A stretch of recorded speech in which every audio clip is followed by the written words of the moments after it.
Welcome, welcome.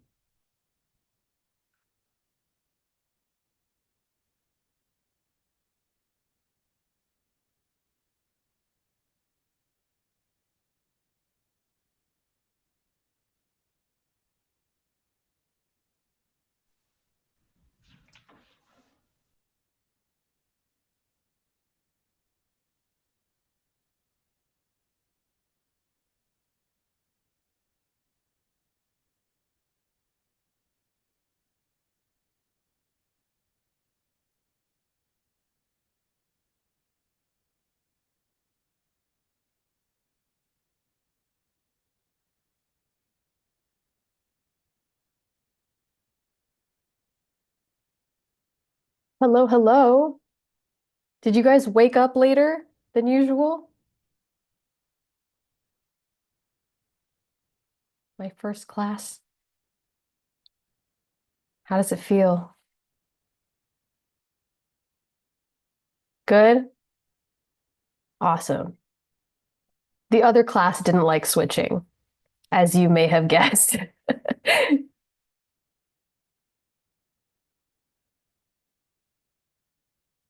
All right.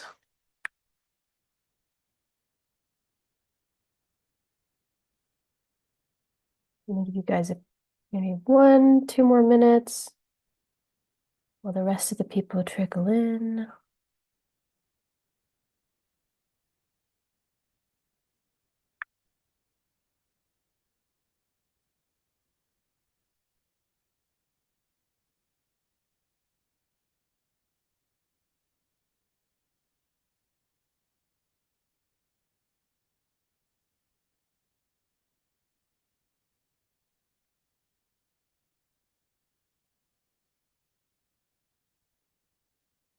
All right.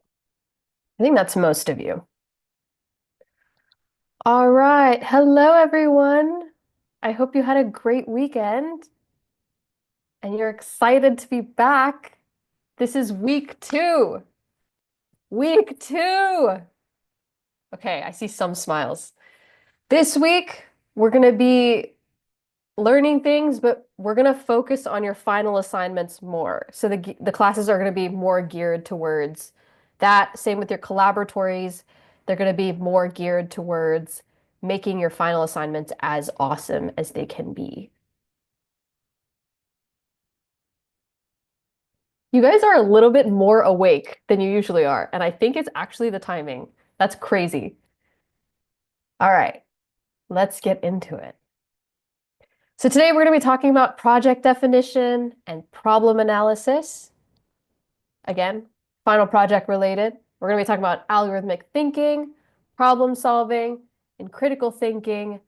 Mainly, we're going to be talking about human-centered design. So I know the reading was a little bit more complex than before. Are there any words that we should define before we move forward? Let's see some words in the chat that were a little challenging that we can talk about together.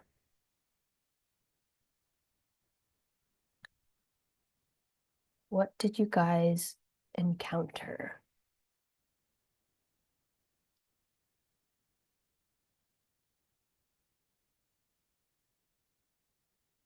Nuts and bolts. That's a fun saying. Do you guys know, uh, if I Google this, will it come up? Nuts and bolts. Can you guys see my screen? These are nuts and bolts. It's like this screw and the thing that stops the screw. When you use this in speech, usually what it means is the tiny bits of the problem that keep it together. So the nuts and bolts of I don't know, what should I say? The nuts and bolts of climate change are maybe the little things that we need to do, the daily recycling or the making sure the big companies don't just release a bunch of emissions into the air.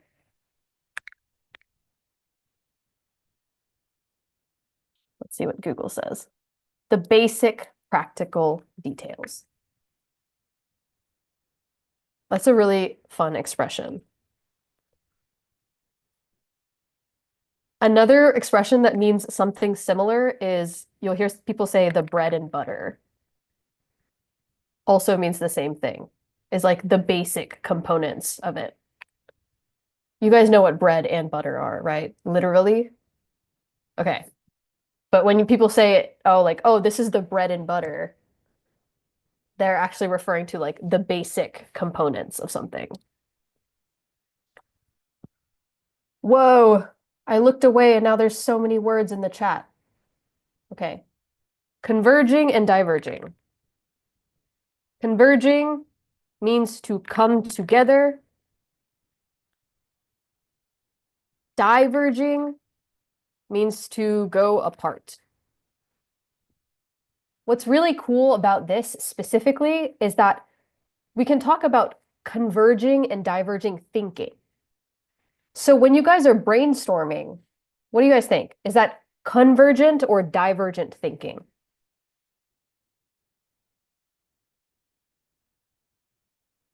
Somebody tell me in the chat.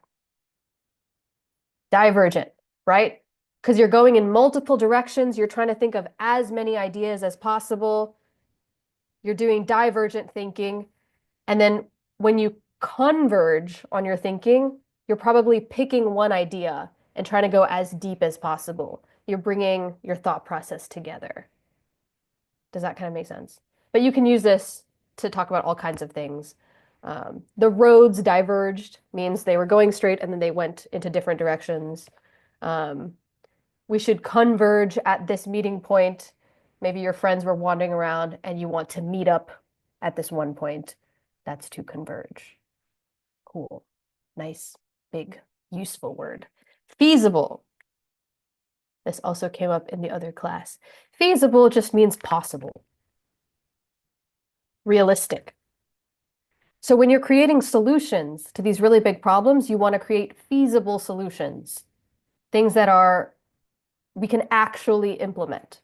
They are realistic to implement. We don't want to just make solutions to make solutions. Articulate is to say well. If I'm articulating myself, if I'm articulating a thought, I've expressed that thought in a way that's really understandable. I wonder what Google says. Articulate. To express oneself clearly and effectively.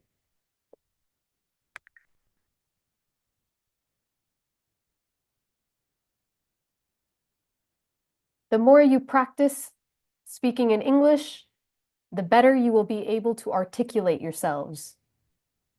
The better you will be able to articulate your thoughts in English. Also a great word. Ideation is just the process of creating ideas. The ideation process is when you're brainstorming. I'm going to go through these a little more quickly because there's so many words and we have so many things to do today. Viable. Viable, I would actually put with feasible. Feasible is like possible, realistic. Viable is also kind of the same thing. Is this a viable solution? Is it one that's going to work? Is it realistic? Is it viable? Stripe? I don't know what the context of this is, but a stripe is like a line. Oh, this is some company now. Like this is a stripe. This is a striped pattern. I'm not sure what the context of that is. That would be interesting. Xiaorongfang, tell us in the comments where that came up. It's like a line pattern. Pitfall.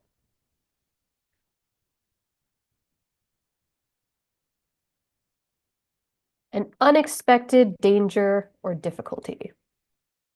This is also an important word for you guys to know because this will come up when you're talking about solutions. So if I'm talking about the potential pitfalls of a solution, I'm talking about potentially where can this go wrong?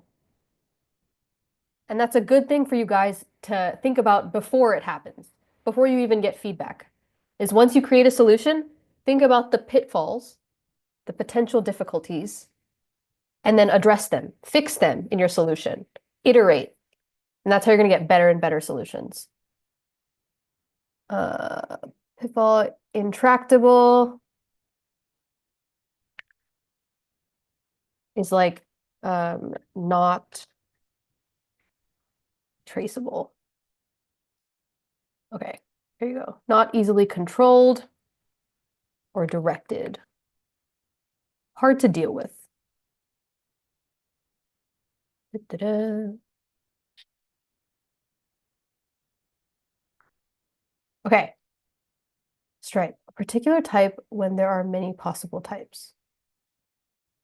Oh, okay, you mean it like almost like colloquially.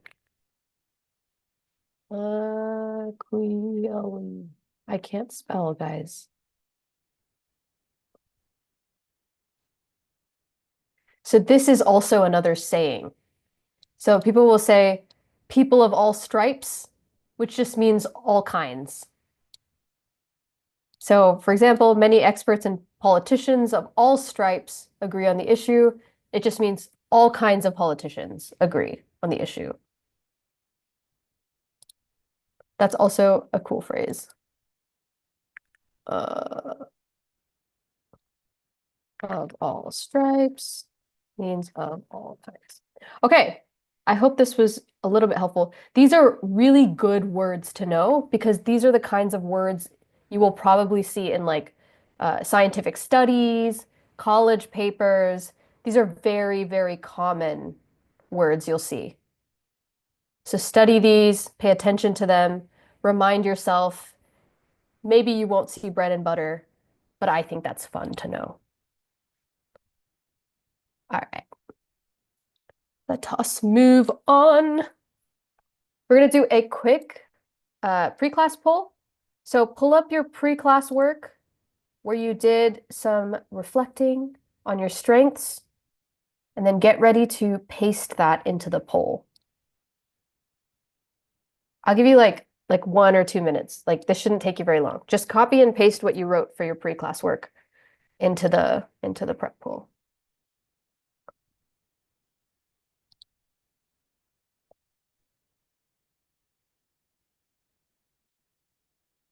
You guys can see the poll, right?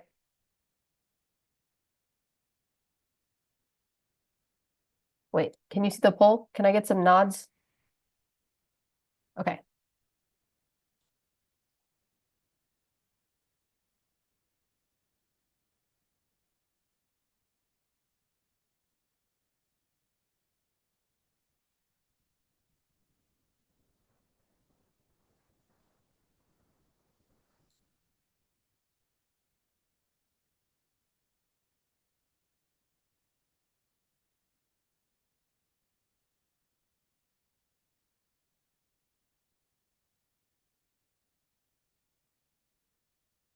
One more minute.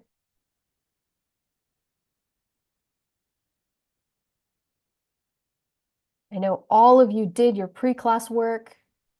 You're all really, really diligent students, and all you have to do is paste it in, but you only get like 30 more seconds to do that.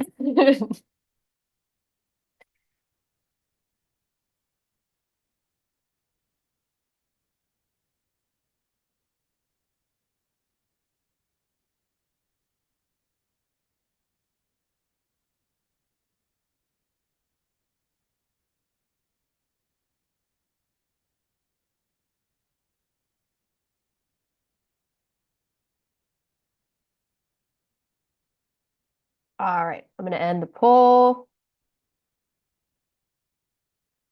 Okay, let's hear some responses. So what did you guys say? Let's hear some personal strengths from all our favorite peers. Who wants to start week 2?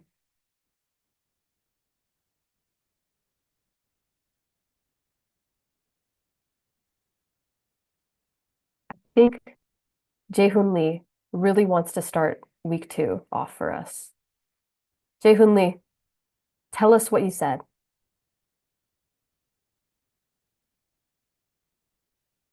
Tell us what you said in your poll answer. Uh, I uh, sorry, I have no idea. In your, okay, just tell us what you think a personal strength is. Do you know what that means? In the in No. the in the context of teamwork, what is something that you're good at?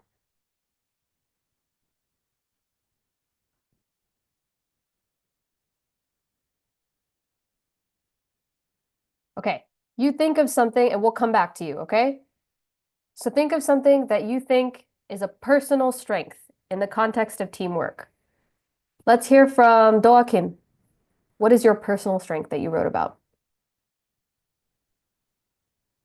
I'm good at researching topics and balancing team members' opinions, so I can play an important role in finding the best solution. Awesome. So Doa Kim pointed out some really important things in teamwork and collaboration, right? Balancing opinions, researching well, working together to make sure everyone's opinion's heard. What else? What are some other important strengths? Sojin Park. Uh, I can contribute to this project by helping others to work collaboratively and searching resources carefully. Okay.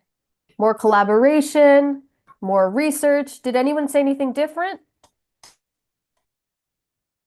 Let's hear some other responses. Woogun Namkung, what did you put?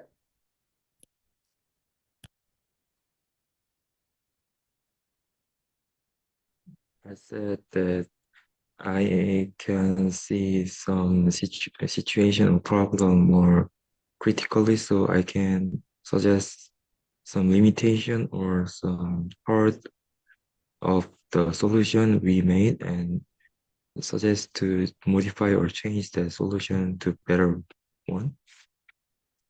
Awesome. So Woogun Namkung says he's really good at giving feedback and critiquing something. That's a really important skill to have, especially if you want to iterate and make your projects better over time, right? So if you need feedback, everybody go ask Woogan for feedback. Okay, don't ask him. But if he's on your team, remind yourself that that's something that he can help you out with, and that's something that you guys can learn from him, right? When you guys are working together in different groups, pay attention to what other people do well. This is a great opportunity for you guys to learn from each other, especially when you do a lot of like group projects, right? Which is the core of this. You guys do breakout groups, we do group discussions, you do assignments, you do collaboratories. That's all group work. And you're going to see it in your grades. How everyone participates in a group matters, right? So play on your strengths. If you feel like you have certain weaknesses, find somebody that does that well, that you're not good at, and see what tips they can give you, see what you can learn from them. All the people, all the resources are right around you. And I'm sure they will be happy to help. All right. Let us go into our activity for today. Today we're going to be talking about human-centered design. So actually, we should define this first. Can somebody tell me what human-centered design is?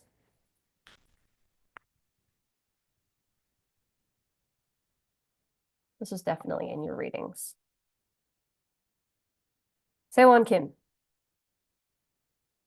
what is human-centered design?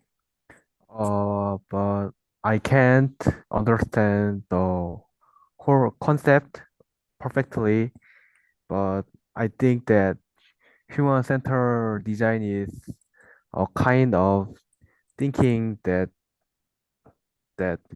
experience experience the problem and and solving it with many trial. So to retry and improving the solution. Yeah. Thank you so much. You know what? Everybody claps for Say1. You guys know more than you think you know. That was exactly correct. Okay? Just be confident. Just take a guess. No one's gonna get in trouble here. We're all just here to learn, okay? Look at that. You got an emoji claps too, like right here. Okay. So, human-centered design is the kind of thinking that comes from experiencing the problem and solving it with many iterations. Another way to say this is let me see if I could find the quote actually. Here's the quote from the reading that I think says it really, really nicely. Being a human-centered designer is all about believing that as long as you are grounded in what you've learned from people, your team can arrive at new solutions that the world needs.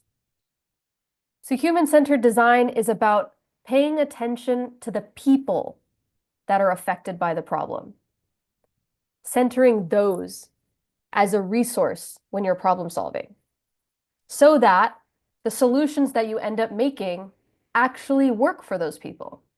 They're actually feasible solutions.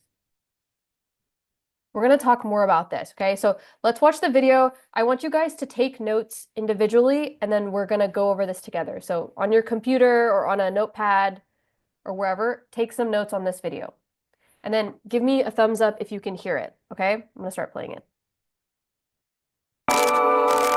This is the first Apple computer mouse. It came with Apple's $10,000 Lisa computer, and it was designed by a product design consulting firm that would eventually become known as IDEO. The assignment was straightforward. They had to take the computer mouse, a $400 device at the time, and bring it down to under $35, make it mass producible and reliable. And above all, it needed to be simple. We control Lisa by pointing to these images on the screen with this unique item called a mouse. Fast forward about 30 years, and IDEO doesn't really create products anymore. They've transitioned to designing networks and experiences, things like Los Angeles' voting system and the Red Cross's method for finding donors, even entire schools. So what does making a computer mouse have to do with creating a school system from scratch? It turns out, quite a lot.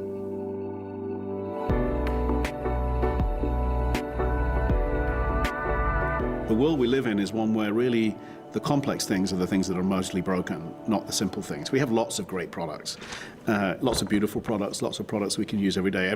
Everything from furniture to tableware to consumer electronics. They're mostly pretty good, right? And yes, there's opportunity to do better and do more, but I'm interested in the things that don't work very well and the things that you can impact society with, and they're mostly the more complex things. Back in 1971, a designer named Victor Papanek wrote a book called Design for the Real World. The premise was pretty simple. Creators could take some of the same design strategies from the creation of industrial products and use them to tackle problems like pollution and overcrowding and food shortages. By 2001, IDEO had done just that, pivoting from products to real-world experiences. But the design steps? Tim Brown says they stay just about the same.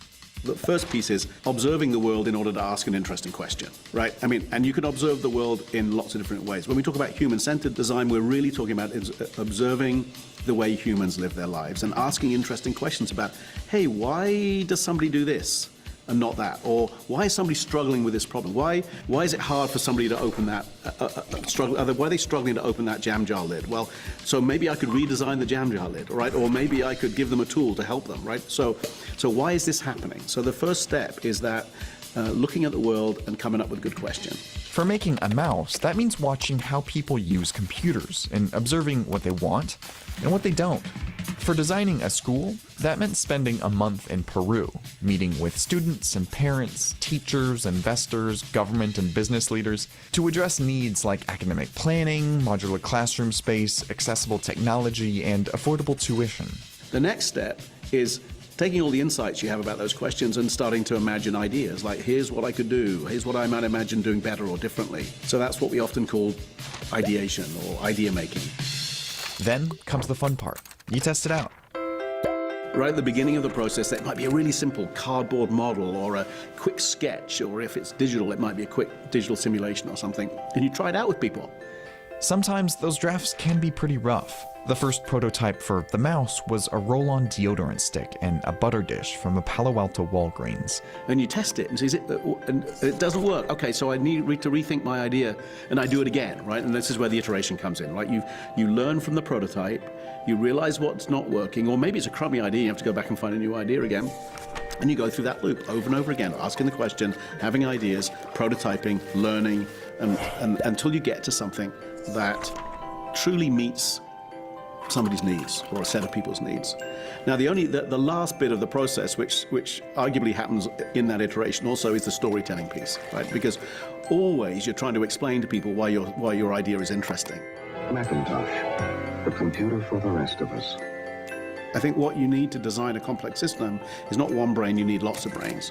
You need lots of brains with different perspectives, different creative contributions that they make, working together to get to an outcome that is literally rich enough and sophisticated enough to be able to behave like a system instead of being like an object.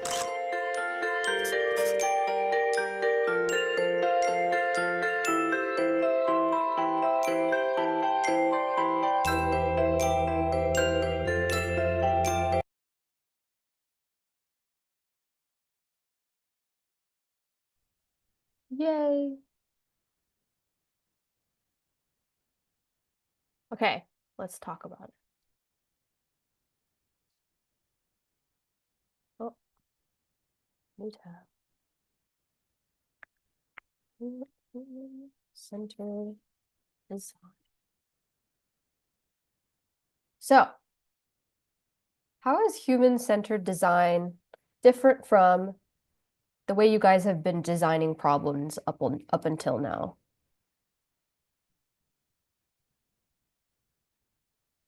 Sungwon Choi.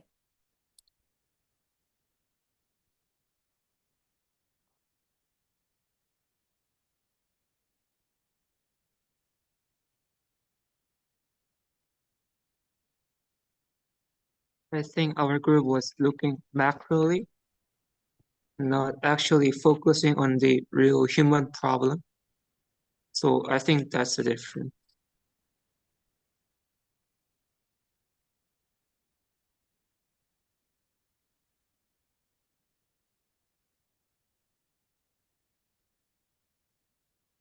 Let me build on that. Why is it important to focus on the human part of the problem? Why does that even matter? Tae-Sung Lim, what do you think? I think by focusing on the human part of the problem, we can make the solution more practical and more realistic.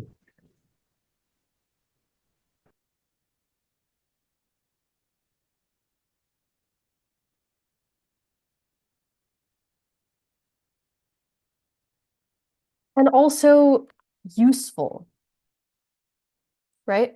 Because ultimately, when you're making solutions, who's going to use them? People, right? That's the whole reason we're doing this. We're creating solutions so people will use them. Specifically, the people who are affected by the problem that you're trying to solve are going to use these solutions. So if we're not paying attention to what those people care about, then you can create a solution, but they're probably not going to use it. Or it's not going to help them. And then we've done all this work for what, right? So it's super, super important to pay attention to the human part of the problem. And a big part of this is testing, right? Why is testing important when we're focusing on the human part of the problem? What is the goal for testing a human-centered problem over and over again? Gahi Kim, what do you think?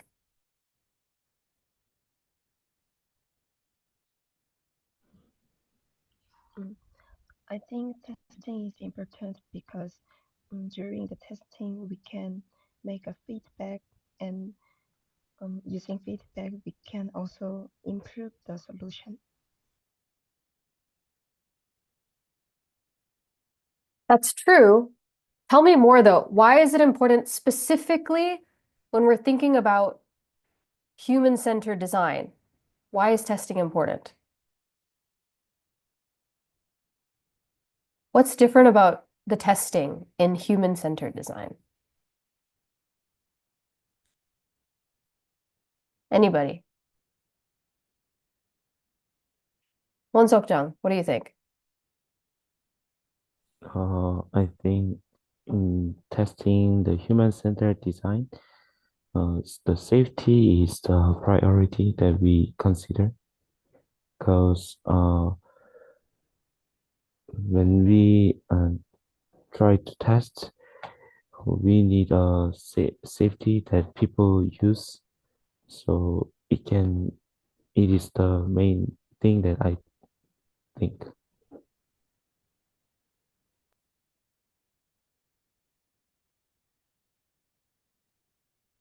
Exactly. So we're testing because we want to make sure that whatever we've built is actually doing what we want it to do for the people that we need it to work for. So you can very quickly identify whether your solution is effective by testing it on the people that you're creating the solution for. And that's the core of human-centered design, is instead of just iterating in our minds, right? Because right now, up until now, what we've done is we've tested our solutions theoretically, right? We've thought about in our own minds, what failures might this run into? And then we've iterated on our solution. But human-centered design asks you to take your prototype to the people you're creating the solution for and test it on them so that you can, in real time, see whether your solution is working for those people. Does that make sense? Okay. Can somebody very quickly remind me, what are the 4 steps that our friend in the video mentioned when thinking about human-centered design? Ji-Sun Lee. Yeah. I don't exactly remember the steps, but first the question is at the first step, and second it is ideation, and third prototype, and fourth is the test. Prototype and test. Again, you guys know more than you think you know. That was basically correct. The first one was observe and come up with interesting questions. So we've done some version of this already, right? When you guys came up with your problem statements, you probably thought about the problems that you've seen in your life, you've observed, and then you came up with a question that you wanted to solve, right? And then you created a problem statement. And then you did some ideation. You brainstormed. You used the different frameworks to break down your problem. You've already done this. You haven't made a prototype, but you could do that. For us, for our final project, what we're going to do instead of a prototype is an algorithm. You're going to tell me how you implement your solution and all the steps that it's going to take to implement it. And then you're going to iterate on that by testing. Right? So you kind of have already done this. The main difference is this piece. Observe. So instead of just thinking of questions, take a look around you in your own community in your own friend circle, think about what problems there are that you could solve. And the solution you would come up with would probably be a little different. If you know someone who is personally affected by climate change, say that their house was actually flooded because of rising sea levels caused by global climate change. If you asked them what was important to them when addressing climate change, they would probably give you a different answer than what you've researched, right? Because you're getting personal experience information from them. And then designing a solution, and then if you take it to that friend and ask, hey, do you think this would work? They would probably very quickly tell you, it might not work for me, or it'll work for me, and here is why. And that's how you can iterate on it.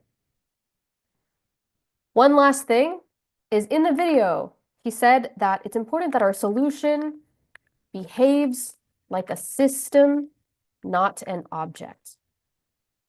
What does that mean? Our solution behaves like a system, not an object. Xiaolong Huang, what do you think? What does this mean? I think that when we think of objects, objects don't do anything. They just stay in there the whole time without activity. But when we think of a system, it activates regularly with some kind of algorithm. Yeah, systems do things, right? They function. And oftentimes they function without us having to keep doing things to them, right? You can put your solution out into the world and it should work without you having to use the object, right? Another thing you should keep in mind when your your solution behaves like a system is that things already exist. If your friend whose house got flooded, you're creating a solution for them, and you'd say, actually, we need to build a new kind of house that won't get flooded easily. And then you create the solution and you take it to your friend, and then your friend looks at the house and says, I'm not building a house. I already have a house. I want to stay in my house. It got flooded. I want to fix the flooding part. I don't want a new house. Pay attention to what already exists in the context of the solution that you're creating. Because people want specific things, and most of the time, people don't want their lives to change dramatically, right? So make sure that the solution you design fits within the system that's already there as well. That will make your solution more feasible. It'll make it more realistic. It'll make it more easy to implement. Okay, let's look at an example. So today, we're going to be looking at this scenario. So we're going to be designing a solution to improve campus study spaces for college students during peak times. So let's say like during exam season. And I'm going to design this with you guys because you are the humans that are affected by this problem. So you probably are going to have the best information if I'm designing this solution. So identify the problem, frame the problem. This part is already done. Here's the problem. It's phrased in the how might we, which is our problem statement, right? What is the ultimate impact we're trying to have? What does that mean? Somebody tell me what the ultimate impact is of this problem. Si-hyun Park, what do you think?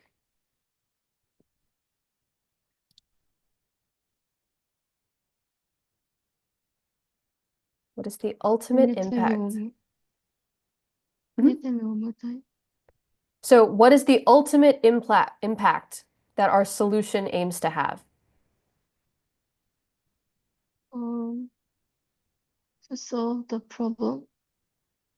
But be a little bit more specific. Why are we trying to do this? Why do we want to help study? I can't even speak today. Why are we trying to help students be less stressed and optimize their time? What's the why? To improve the life of quality. Yeah, exactly. Quality of life. To improve the quality of life of college students. Exactly. So when you're thinking about your problem, think about your why. Why are you doing this? I know it's really fun to just solve problems, but think about why you are trying to devise a solution. Again, that's going to keep you more human-centered design, creating solutions for the actual people that need them. Then what you're going to do is we're going to brainstorm potential solutions.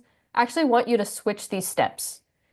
So you're going to do the same activity in breakouts in a couple minutes with a different scenario. So when you do that, just switch these steps. So what is the context and the constraints of the situation? What is the context of the situation? Jung-woo Kim.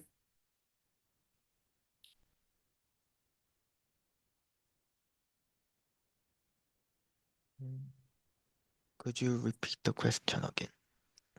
Do you know what context is? I think so. Okay. Tell me what you think the context of this situation is.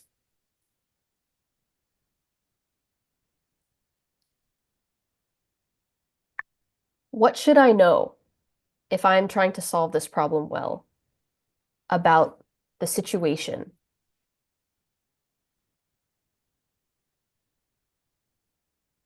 Space ability? Space availability? Yeah. So I guess right now our question isn't very specific, right? Like, I mean, it's specific, but it's not very narrow. So let's say that we're helping Hanyang students locate available space during exam periods. So this is you guys. What other context do we need to know before we start solving the problem? What is important information that we need to take into consideration when devising our solution? Woo Jung, what do you think?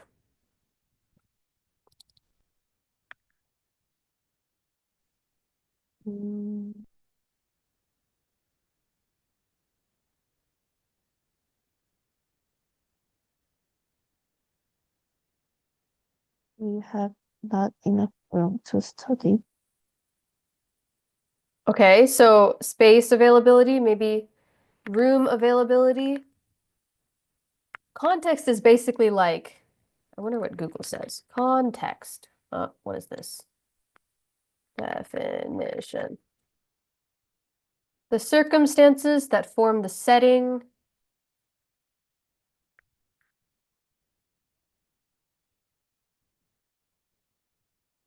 The circumstances that form the setting for an event, statement, or idea, and in terms of which it can be fully understood and assessed. So maybe this would look like how many rooms are available, what does the space look like? Maybe it would also mean what are student preferences on how they like to study? What are the cultural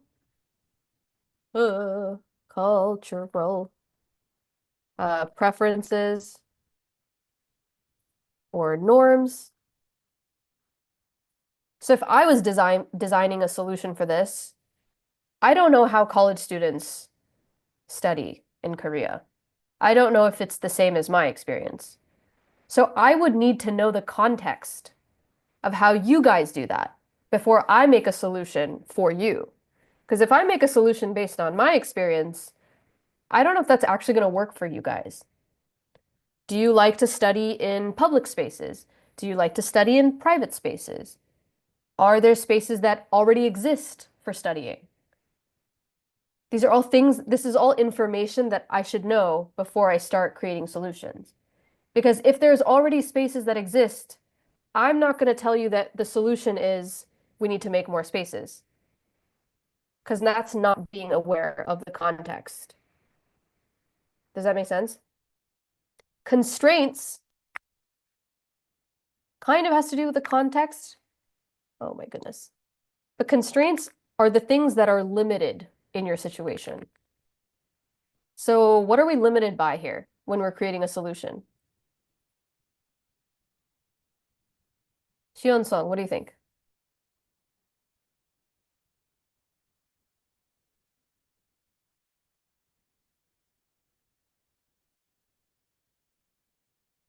When we're creating a solution for Hanyang students, we are limited by what? I think there will be not enough information about them. Information about the students? Yeah. Okay. That's not quite a constraint. So constraint, let me give you an example, right? So a constraint of the situation would be the amount of space available. So if I'm creating a solution, I don't have unlimited space to create the solution. There's a limited amount of space that I have to work within when I'm creating a solution. So the amount of space available is a constraint when I'm creating solutions. What are other things like that? Shion-sung, try again.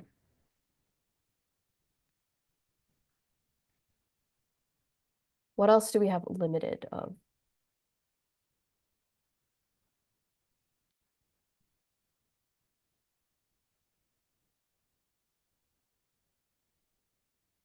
Or anybody? Let's see in the chat. Let's see some constraints that you guys can think of. Budget, right. So we're limited by the amount of money we can spend on this. We're limited by the amount of time.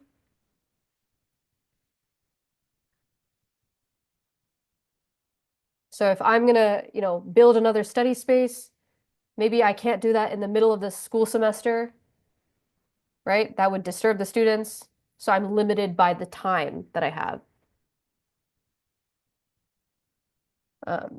Usually your constraints are resources that are limited. So space, money, time, maybe even information. Maybe you wouldn't have, I don't think this is true though. Let me think about that. Yeah, I don't think that's true. You could definitely try to get as much information as possible from your students. Obviously, you won't have perfect information, but you could try, right? There's one more important one. If we're going to create more study spaces, can we just do that? Like we can make a solution and then we can just do it at Hanyang?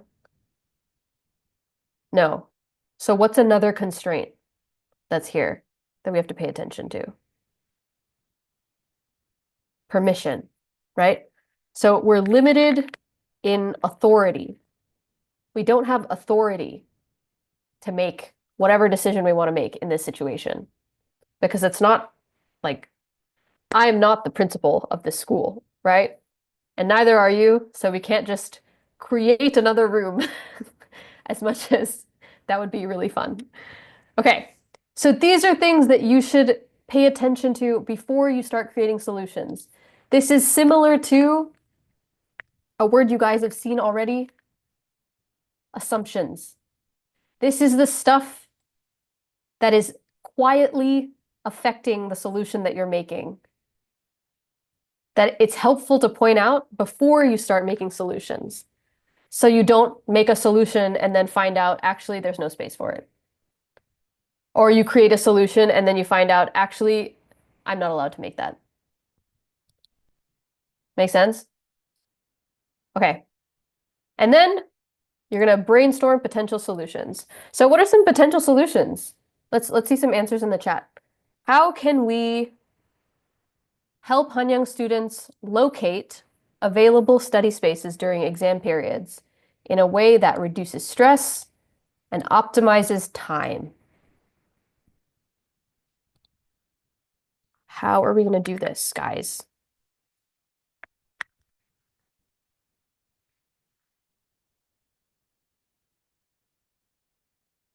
This is where we're using divergent thinking.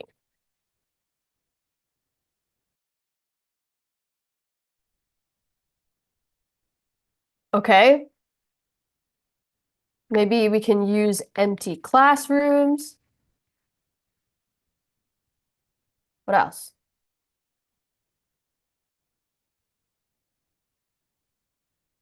What are some other options?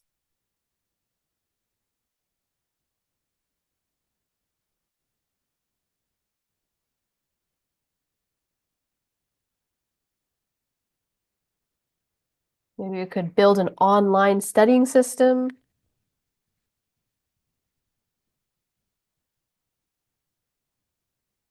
What else? Let's get one more.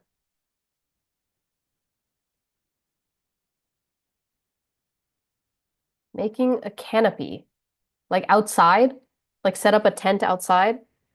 Okay. Reuse the building. What is reuse? Won-Suk Jung, tell me more about that. What does that mean? Reuse the building. In the school, people use many buildings, but some buildings people don't use that much. So in the school, building instead of building a new, they give a space that students can study in there. Okay, awesome. So maybe there's like empty buildings that we don't know about with rooms we could use. Set a time so that many people can use the study room. So maybe we can have time slots for study rooms. These are all potential solutions, right? Which one of these is the most feasible solution, do you think? So here's 4 options. Give me like 1, 2, 3, 4. Hold up a finger. What is the most feasible solution?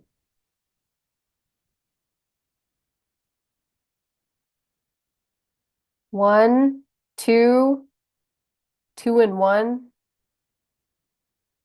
It looks like you guys are doing peace signs.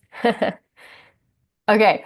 Somebody tell me why number 3 is not feasible. Why do you think it's not feasible? Suashin.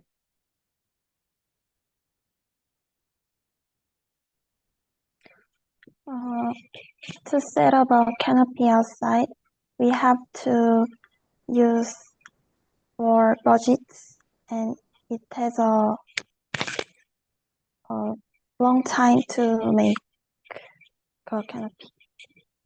Okay, so maybe it requires money, it requires time, it requires people. People have to set it up, right? Other things is maybe it's affected by the weather. Who's going to monitor it? These are all critiques, right, of this solution. And you can do this for each one of them. So when you're coming up with your problem and your solution for your assignment, practice this. Practice critiquing your solutions and your ideas. Don't just pick the first solution you think of. Consider, will it be feasible? What resources does this require? Because you guys can think about this because you're the ones who would probably do it. If you guys had to set up a canopy outside to study, would you do it? Let me see some heads. Yes, no? Would you set up a canopy during peak exam time to help your classmates study? No. Probably not, right? Because you're also tired. You also have exams. Human-centered design. Human-centered design. If I was creating a solution and I was like, we should just set up a canopy outside. And that was the solution. I thought about it. I bought the materials. I got approval. And then turns out nobody wants to set this up. My solution is not effective because I didn't design it for the people who were going to experience it. Okay. And then the last thing you're going to do is you are going to take the problem statement that you started with, and then you're going to revise it. You're going to iterate on it based on the constraints and context that you just talked about. So what that would look like is like, okay, maybe there's room availability, right? Is a constraint that we talked about. Maybe we could revise this by saying, how might we help Hanyang students locate available study spaces within Hanyang campus during exam periods? Because now that's our constraint. We can't be thinking about study spaces outside of the campus. There's no point. So make sure that you're narrowing down your problem statement. I've released most of the grades except for, I think, Friday's grades so far. So please go back and look at your previous collaboratory assignment grades. I've given you guys a lot of feedback. I've written a lot of paragraphs with all my love over this weekend. So please go take a look at them. And I've given you specific feedback on how you can make your problem statements better and your solutions better. And a lot of it is this, is you guys are able to identify the context and the solutions. You're doing all of this. You're able to use the frameworks. You're able to write a problem statement, but you're not connecting them. So when you come up with context, use it in your problem statement. Don't just write another problem statement. When you're using a framework like the 5 whys or the fishbone to break down your problems into multiple subproblems, whatever you discovered in that process, whatever little piece of the fishbone you discovered, use that to write a new problem statement that's more specific. Don't just write another problem statement for it. Does that make sense? Same thing with your claims and your arguments. Once you have a problem statement, use that to brainstorm solutions. So instead of using the first one to brainstorm solutions, if I used this one, my solutions are going to be slightly different, right? Because I've identified a different constraint. Your solution is going to be more specific. Use this to write your claim. And a lot of times that's going to look like repeating yourself, and that's okay because you want to keep the specificity. So if I'm writing a claim here, I want to say, we should help Hanyang students locate available study spaces within Hanyang campus by, I don't know, by using empty buildings as pop-up study spaces during exam time. Whatever, right? But use the stuff that you've done before and put it into your claims, into your problem statement. Connect it, because it's all a part of one process. I know we talked about it in different classes, but now this gets put together. Does that make sense? Please go look at your feedback and then talk about it with your groups. It's all there. And internalize it. If you have questions about your feedback, please ask me in office hours. Because for this week, I'm not going to give you such detailed feedback. Okay, a lot of what you needed to figure out is in there already. So make sure you go look at it, okay? All right, now we are going to do this again, but we're going to do it in breakouts. You're going to have a different scenario. Let me just make sure this is the right breakout. This is not the right breakout. Okay. All right, give me 1 second. Let me see.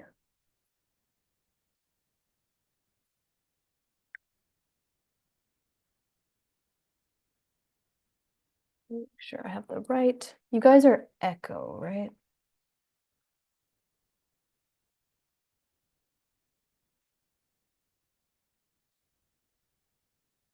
All right. I'm going to paste the breakout groups, the breakout documents into the chat. As always, if you have questions, please press the ask for help button. Guys, why is this not working?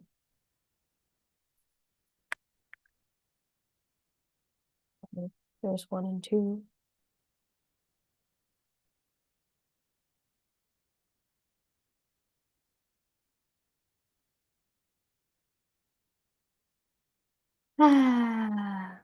Okay. All the documents are in the chat. If you have questions, press the ask for help button. I will come help you. You will have about 20 minutes. I will let you know if that changes. Sounds good? Let's do it. I want to see solutions. I want to see specifically that you iterated on your problem statement. That's what I'm looking for. Copy that? Off you go.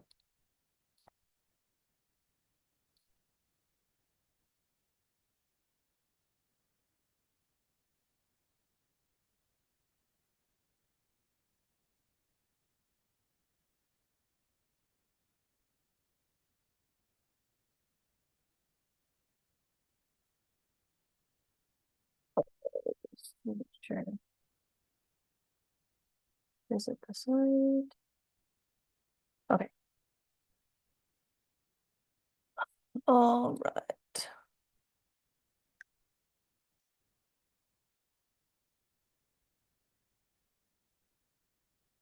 Okay. Awesome. They're on the documents. They're going to do some work. Hey Siri, set a timer for 20 minutes. 20 minutes starting now.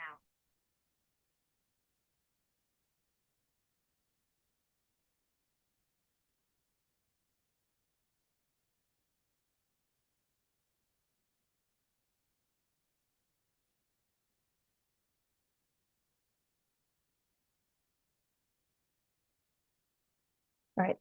So they are in breakout groups now.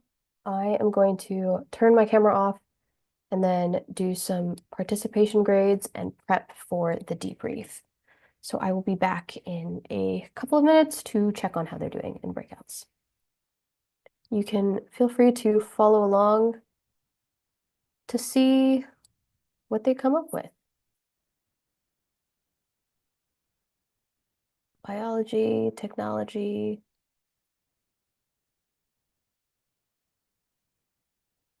I'll leave you on group 1.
Professor.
Professor, Hello.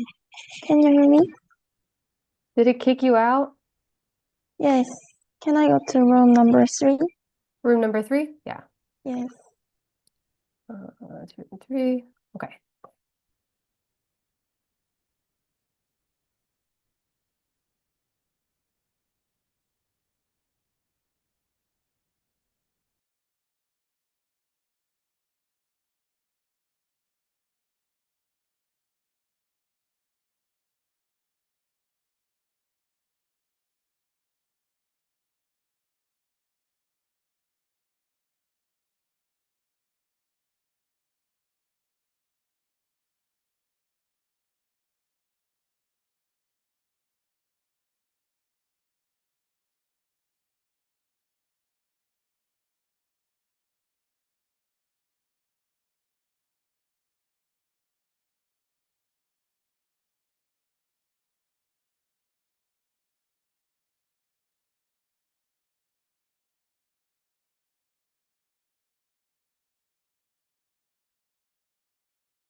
Right.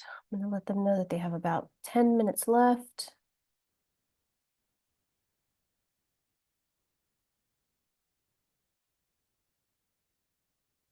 Let's see how they are doing.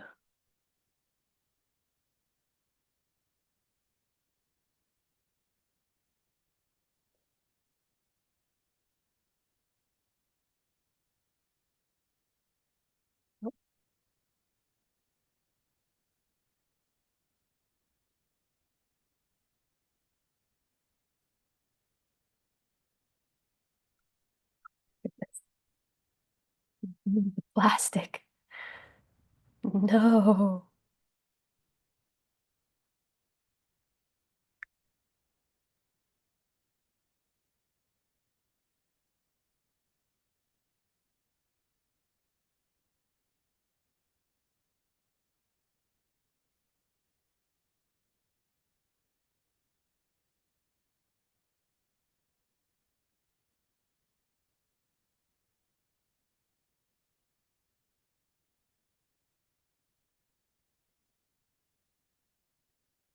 Freeing people from urban noise.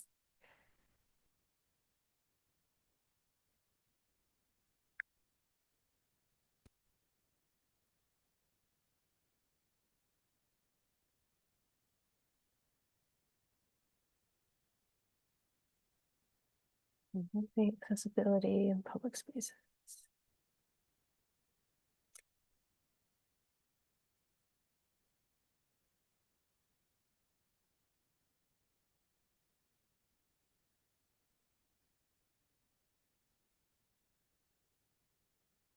We have about 7 minutes. We can give them a little bit more time. Debrief.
Let's see.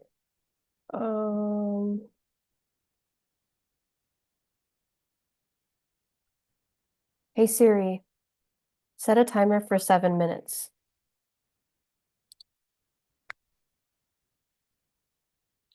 We have about 7 minutes left. Please make sure you have refined a problem statement.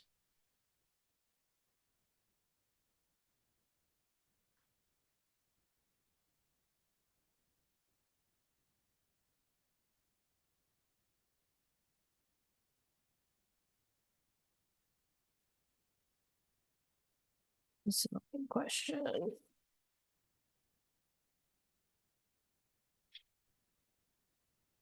Using your constraints, solutions.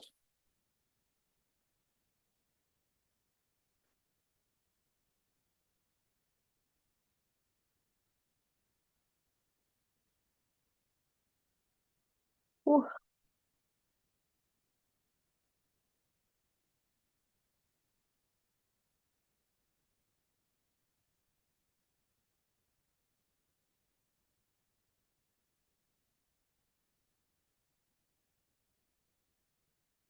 Let's see what they come up with.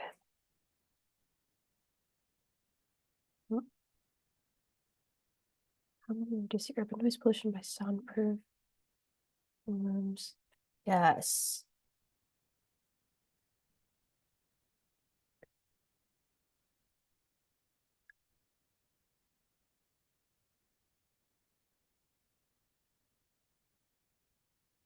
Mm.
It's in progress.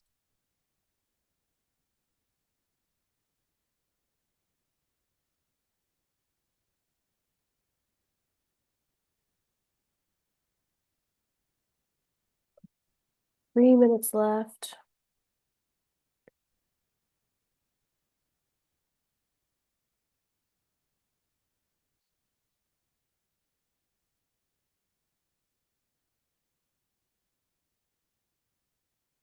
Is not liking my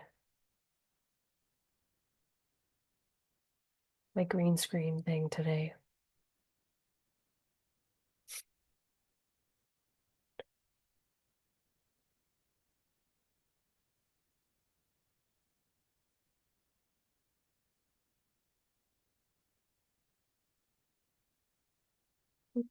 The solution.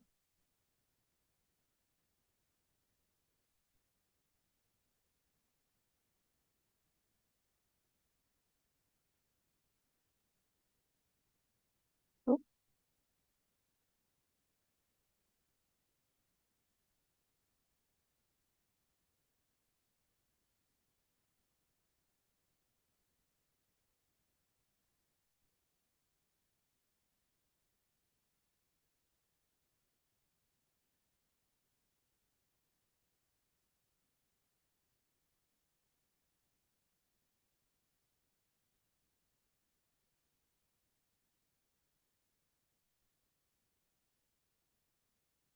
All right, they have about almost a minute left.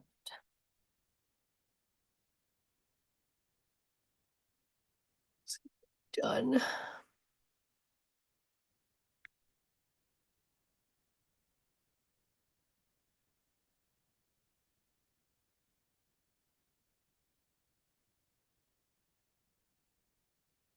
Define your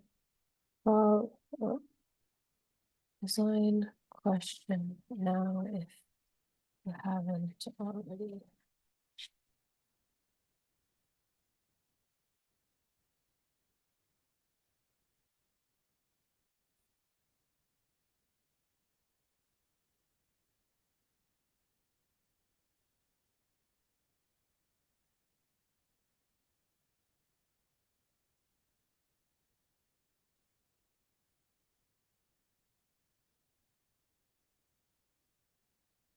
Ah, they're doing it. They're doing it.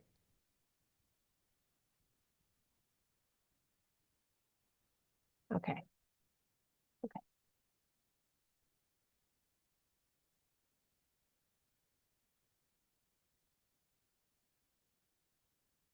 All right. I'm gonna close the breakout rooms. They should be back in about a minute.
All right.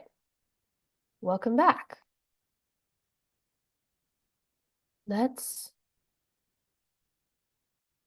talk about it. Okay. Group 1. Present your problem to us. Walk us through your process. Group 1.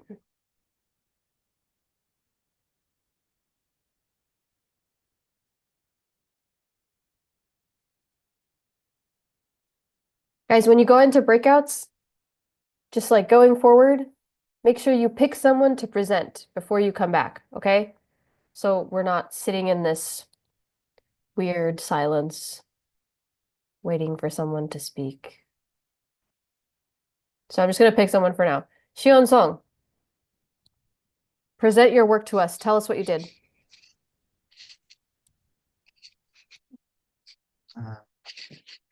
We framed the problem by using the question first of how we might improve recycling systems using biological technology. The ultimate impact was improving recycle systems so that we can use the limited resources effectively and protect the environment well. We had a couple of solutions, and I think the important ones were number 3, 4, 5, and 7, maybe. The context was I think the main context was because of the threats of climate change and limited resources, we had to make a sustainable world. And the constraints were budgets, time, lack of knowledge, lack of technology, stuff like that.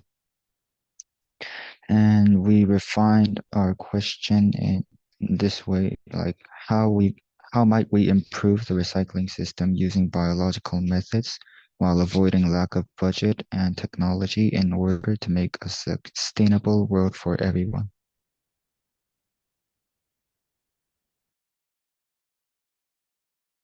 Excellent job. I don't know why my camera is like not focusing. Am I like blurry for you guys? Okay. Everything is fine. Okay. Excellent job. I want you guys to take note of what Shion Song just did when he presented. He didn't just read everything on the page, right? He told us the most important parts. He told us the stuff that we needed to know. He summarized, right? So when you guys are presenting your assignment, don't read everything that is on the screen. That is not going to be the most effective way to present your information. Because if he sat here and read every single word on this page, you and I and everybody else would have probably fallen asleep. Okay? So make sure that when you're presenting, you're paying attention to your tone. You're speaking with emphasis and excitement. I know you guys are so excited about biological technology, but like, you use that, okay? Find it.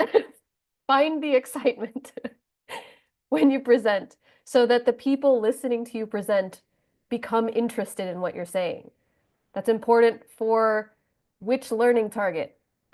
Which learning target am I talking about right now? Somebody tell me in the chat. Do we remember?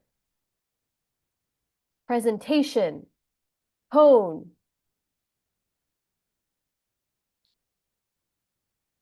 Clarified communication. What is the learning target?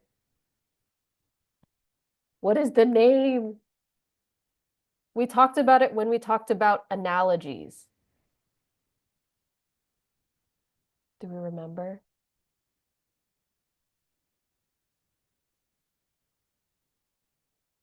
Expression.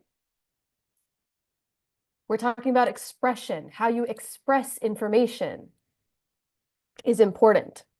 Okay, brief tangent is over. All right, so this is awesome. So they started with how might we improve recycling systems using biological technology, right? This is what they started with, biology, improving recycling systems, and then they framed it into a design question, into a problem statement. We've all done this. You've all done this. And then they identified some constraints and some context. This is great. This is probably, when you're doing your final projects, this is where some research will come into play. If you don't know this information, that's okay. Just Google it.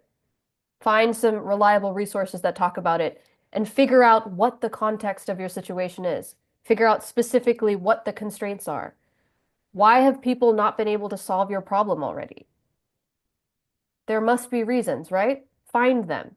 Find out what's hard about your problem before you start finding solutions. And then they identified a bunch of solutions. Again, this is where we have our divergent thinking, right?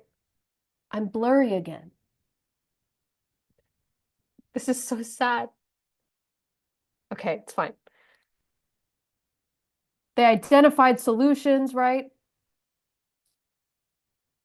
Reusing excretions for growing crops, using bacteria that eats plastic, which is super cool. If you've not read about plastic eating bacteria, that's a fun rabbit hole. Introducing microbial or enzymatic decomposition methods. Big words. Big words are happening. And then this is the initial problem statement that they had. And then let's see what they added. How might we improve the recycling system using biological methods while avoiding lack of budget and technology in order to make a sustainable world for everyone? So they got a lot more specific. They added in their impact. They told you why you're trying to solve this problem, right? They also told us how. And they told us a little bit more about their solution and their constraints, right? Avoiding lack of budget and technology. How can we use bacteria safely so that there are no potential threats about it? So you can make this a little bit more specific if you wanted to. So if I was going to pick one of their solutions, right? Using bacteria that eats plastic and makes plastic rot, I might say, how might we improve the recycling system using plastic-eating bacteria in order to make a sustainable world? You can put your solution into this, and then that makes it even more specific, and then your process is going to be even more specific. Because then the algorithm that you're going to come up with is going to tell me specifically about plastic-eating bacteria and what resources you need for that, what time you need for that, who has the information about that, right? Your solution is going to be more specific. Great work. Let's hear from group 2. Summarize the work you did.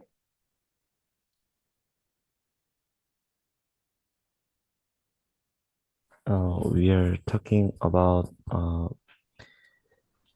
biotechnology, and our topic is a lot of plastics are not recycled well, and that goes to sea and it pollutes the environments.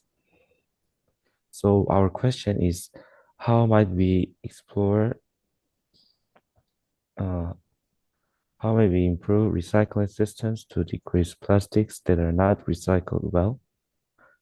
So, about biotechnology, there are many technologies. So, we pick the new products of plastics, like the source of it makes source by the with plants. Using plants, we can make plastics, and another one is using microorganisms or bacteria, and we focus on that new technology of biologies. And using, we have constraints about the lack of technology and lack of knowledge and poor perception of people. So we think about that. And our main design question is how might we improve recycling systems by dealing with plastic trash while using the biology technology of microorganisms by remediation. Oh my gosh, I don't know how you said that word. I don't even know how to say that word. Phytoremediation. I don't even know what that means. Okay, how might we improve recycling systems by dealing with plastic trash while using the biology technology of microorganisms, phytoremediation? Excellent. Super specific, right? They're asking us, they're telling us that we are improving recycling systems. They're telling us how by dealing with plastic trash, right? And they're also telling us how, more specifically, what their solution is. Excellent. Great. And then you would take this and then come up with a claim.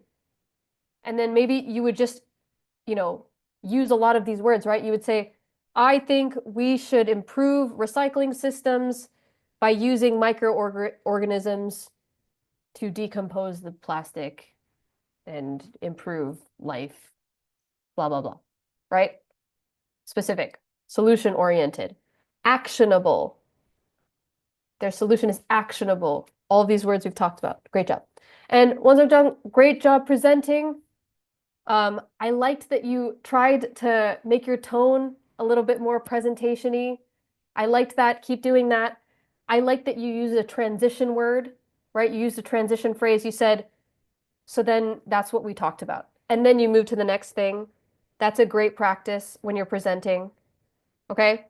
One note for this group, I know you didn't really write this document for presentation, but you know you're going to present these to the group, right?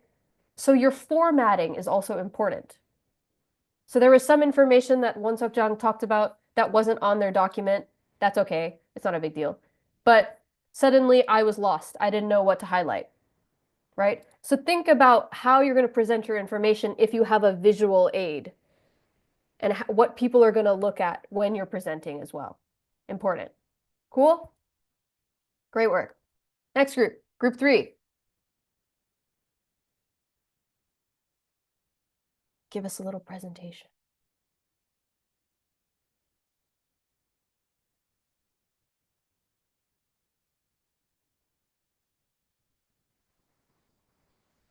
Let's do it.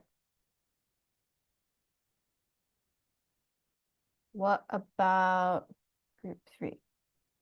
Who hasn't spoke? Let's hear from Suashin. Present your work to us. We are dealing with the problem of urban noise pollution. So we and we have to utilize technology. And we question first, how might we reduce the urban noise pollution?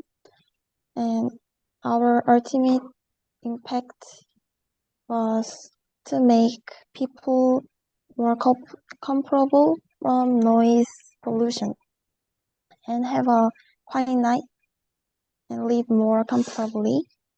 And our solution was soundproof room and detecting devices.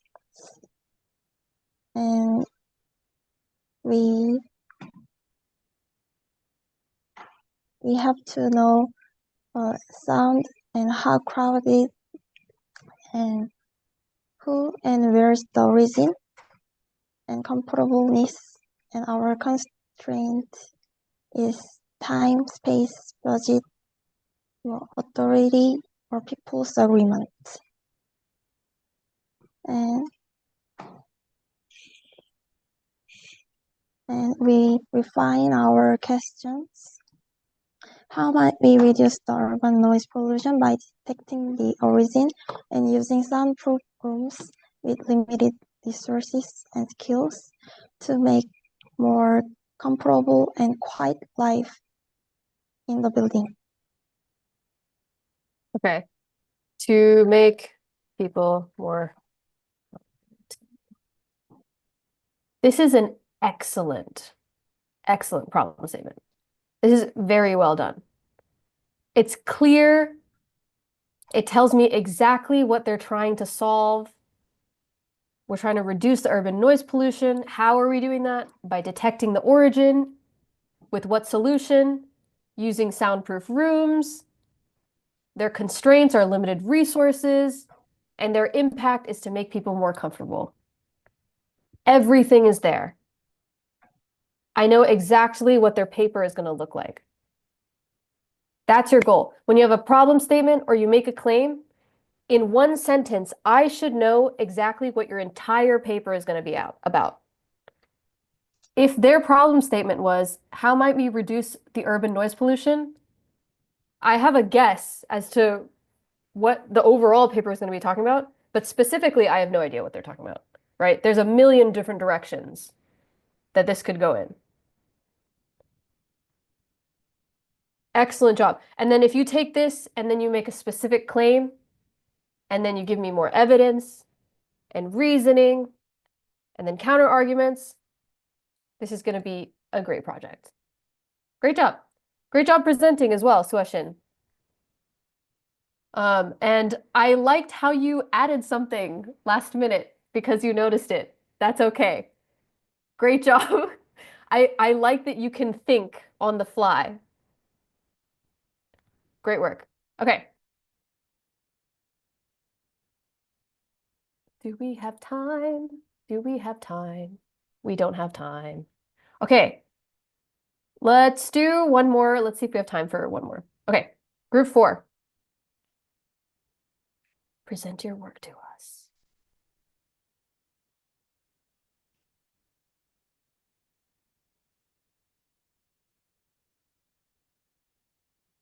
Group 4, please. We don't have time. Who have we not heard from? Woo present your work to us.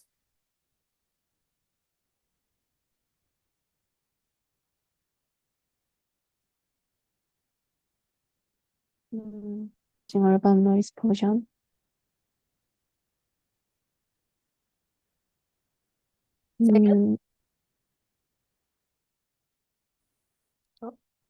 And frame the problem.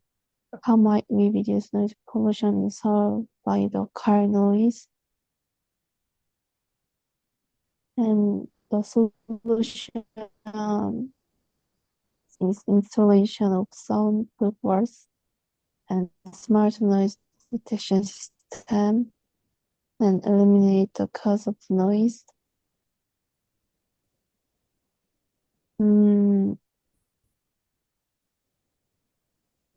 The context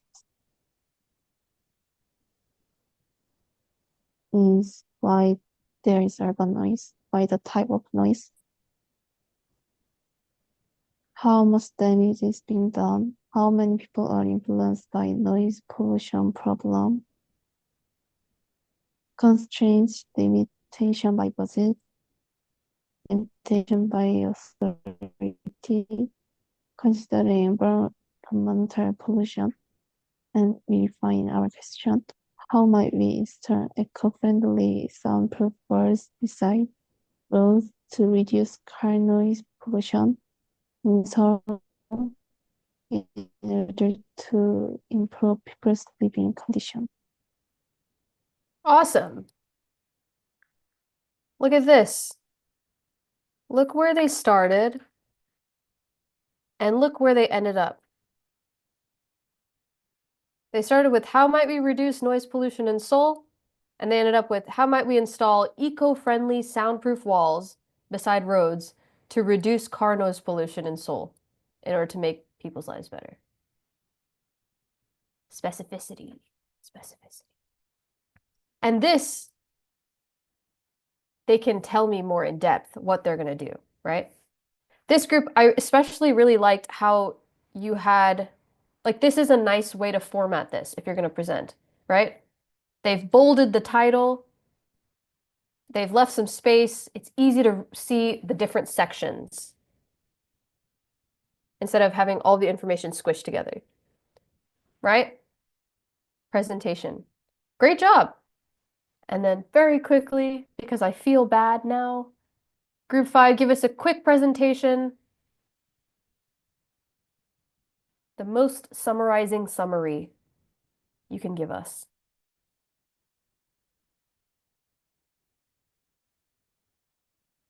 Let's hear from Jungwoo Kim.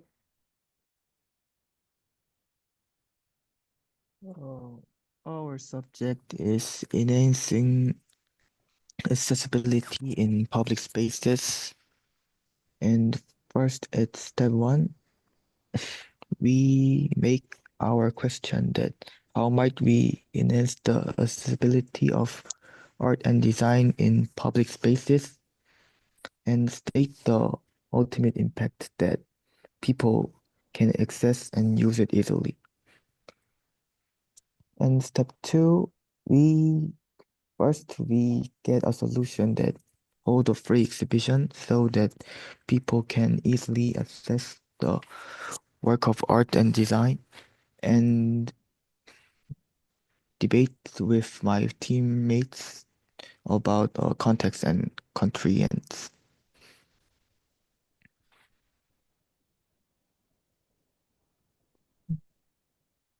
Okay. So then your final project design question is how might we enhance the accessibility of art and design in public spaces by having a free exhibition for people who didn't have the opportunity to encounter art. Excellent. You guys got so good at this so fast. Look at that. Can you tell how much you've improved?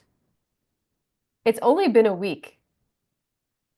Not just in like writing and creating problems, but I hope you can tell how much more confident you guys have become in presenting in English. I'm just very excited. I think it's great. Okay, great job. Let us move on to our session summary. Here's one final question to you guys. What would happen to your solutions if they weren't using human-centered design? If we didn't think about the people who were involved in this solution-making process, what would happen? What would be the difference? Let's hear from Doa Kim.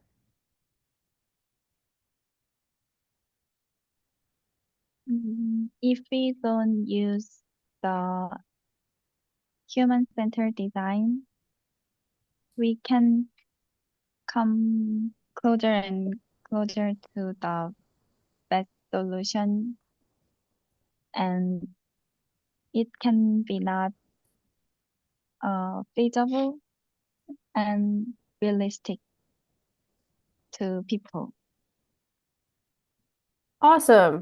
So human-centered design helps us create solutions that are feasible and useful to people. Excellent. Anybody else have anything to add to our big list of takeaways?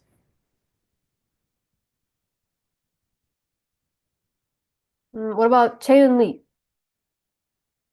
Are you gonna use human-centered design in your life?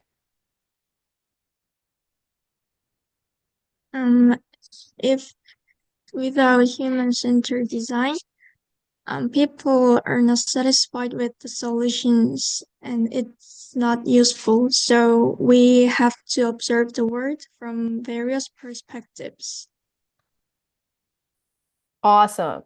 Observe the world from various perspectives. I think that's a great takeaway.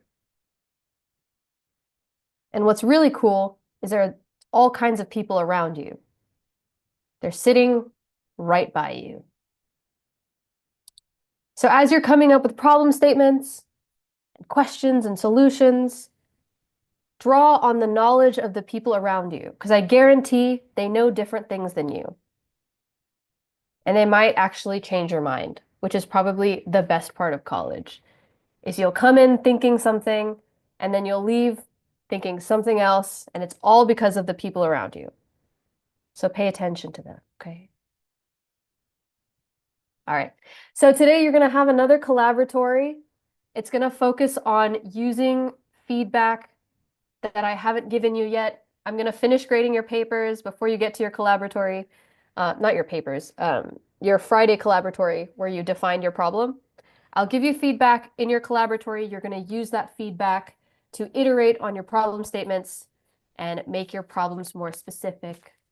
And then hopefully confirm that that's the one that you're going to be doing for your assignment, okay? So if you want to change your problem, now is the time to do it.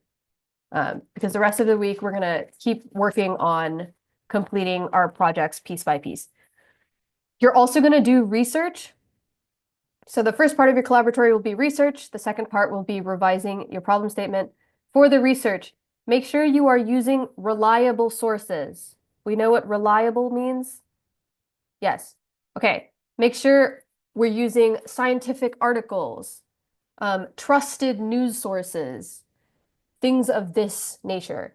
And also, I want to give a shout out to whichever group decided to actually cite their sources and figure out how to do that professionally using like MLA formatting or whatever they did. That was really cool of you guys. I love to see it when you go above and beyond. I really, really strongly encourage you guys to go explore the different ways you can cite your sources, because in college, that is what you're going to be doing for your papers. So it's really good practice to start doing that now and learning how to cite your sources. Okay, cool. We're gonna start doing office hours differently again. I'm so sorry. But I will be available from office hours starting at 2:45. And then you guys are going to come in for your 5-minute check-ins starting at 3. And I will be available starting 2:45 for the rest of this week, unless we change it, and then I will tell you. Sound good? Hopefully that gives you some time. Oh, also, final note, I've given you feedback on, you guys are Echo, right? Are you Echo or Foxtrot? You're Echo? Okay. I've given you feedback on everything except for Friday's collaboratory, and I've written you lots of paragraphs. So please, please, please go make sure you read those feedback and then you absorb it and discuss it with your group members. And if you have questions, please ask me in office hours to clarify. For the rest of the week, I'm not going to be giving you feedback to that degree. So please make sure that if you have questions, go refer to those first and then come ask me. I've given you very detailed and specific feedback on how you can improve the way you guys are approaching this. And the main thing that I want you guys to pay attention to is when you're creating problem statements like these, right? And you're going through the process, you have a question, then you have a framework that you use to break down the question. And then you find things, right, in that process. When you use the 5 whys, you find some information, use that information in your problem statement, and then in your problem statement, use that information in your claim. Let the process follow itself, okay? Make sure you're connecting things and not just doing each piece by itself. This is the time to practice that. Your assignment is the time to practice converging your thinking, using all this information and then applying it in one place. Cool. All right. It's so good to see you guys again. I hope you had a great weekend. This is going to be a great week. I will see you during collaboratory time. Thank you. Thank you. Bye. Have a good lunch.